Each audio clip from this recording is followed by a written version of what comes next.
আজকে এতদিন ধরে আমরা বিজেপি সরকারে এইভাবে আজকে আমার ঘরের আমার হাজবেন্ড বাজারে যাওয়ার সময় আজকে সাইকেল লইয়া যাতায়াত করতে লাগে।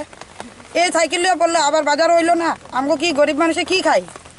এই বাজারের থেকে ঘুরে আইলো, আজকে ঘরে বসা খাওয়া দাওয়া কেমনে চলে, কি হইব? আর এই যে যাওয়ার সময় যে সব কিছু আমার বাজারে, ফরেস্টার বাজারে হোক বা লঙ্কা বাজারে হোক বা চাইরালি বাজারে হোক, যে কোনো পাইতে গেলে আমরা বাজারের থেকে আনতে লাগে নাই। ওইসব কি আমাকে দোকানে তো সব কিছু পাওয়া যায় না, এই বাচ্চা পোলা বান্ধরে সবের উপাসে রাখতে হয়, এই ধরনের চলছে। কিহর কারণে আপনাদেরকে ভুগিব লাগা হয়েছে? প্রবলেম মাত্র এই রাস্তাঘাটের কারণে, এই রাস্তা মেইন হয়েছে রাস্তায়। এইটাই। কি নাম জায়গাটা? শ্রীকৃষ্ণনগর। এটা পঞ্চায়েত প্ৰতিনিধিক জনাইছেন নাই আপোনালোকে?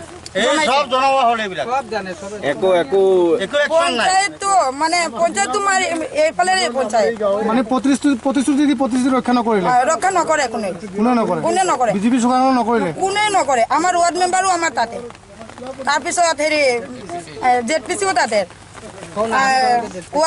ওয়ার্ড মেম্বার জেডপিচি, তাৰপিছত হেৰি আমাৰ প্ৰেচিডেণ্ট মেম্বাৰ সকলো আমাৰ তাতে। এনেকুৱা মানে কোনেও একো নলয় কোনেও।